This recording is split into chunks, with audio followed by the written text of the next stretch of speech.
Breakfast, dinner 2க்குமே மில்லட்டில் 2 recipes பார்க்கலாம்.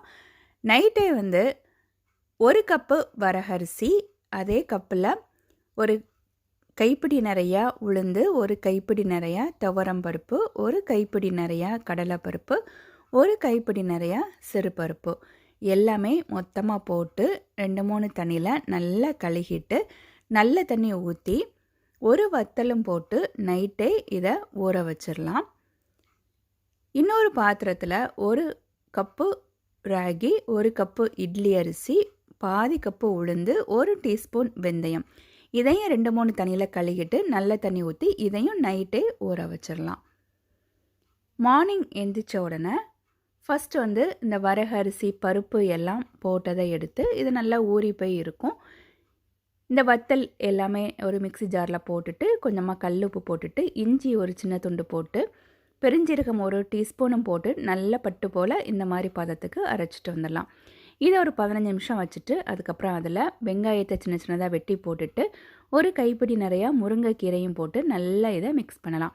முருங்கைக்கீரை கிடைக்கலனா மல்லி இலை கூட சின்ன சின்னதாக வெட்டி போட்டுக்கலாம், இல்லைன்னா கேரட் கூட திருவி போட்டுக்கலாம். நல்ல கல் சூடு ஆன உடனே இதில் இந்த அடை தோசையை போட்டு நெய் இல்லைன்னா நல்லெண்ணெய் ஏதாவது போட்டு எடுத்தாச்சுன்னா வரகரிசியில் செய்த அடை தோசை ரெடி. இதுக்கு பாதி மூடி தேங்காய், பச்சை மிளகாய் 1, உப்பு, 1 கைப்பிடி நிறையா கருவேப்பிலை ஃப்ரெஷ்ஷாட்டு போட்டு நல்லா இதை அரைச்சிட்டு வந்துடலாம். இந்த மாதிரி பதத்தில் நம்ம அரைச்சி எடுத்துகிட்டு வந்ததுக்கப்புறமாட்டு இதை தாளிக்கிறதுக்கு கொஞ்சமாக நல்லெண்ணெய், கடுகு, உளுத்தம்பருப்பு, வத்தல், கருவேப்பிலை எல்லாம் போட்டு நல்லா இதே மாதிரி தாளித்து எடுத்துடலாம்.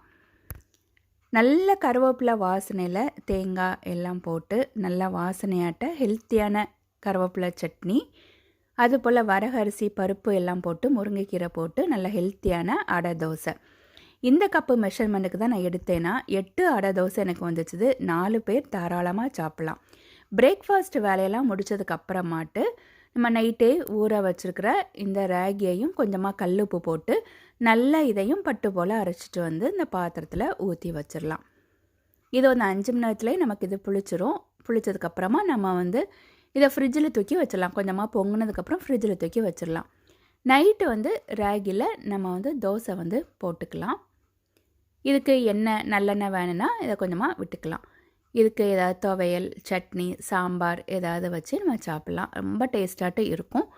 இதே இதில் வந்து நம்ம வெங்காயம், மல்லி இலையெல்லாம் வெட்டி போட்டு ராகி ஆனியன் தோசை அந்த மாதிரி கூட நம்ம சுட்டு சாப்பிட்லாம். ரொம்ப ஹெல்த்தியாட்டு இந்த மாதிரி செய்து சாப்பிடுங்க. ட்ரை பண்ணுங்கள். தேங்க்யூ.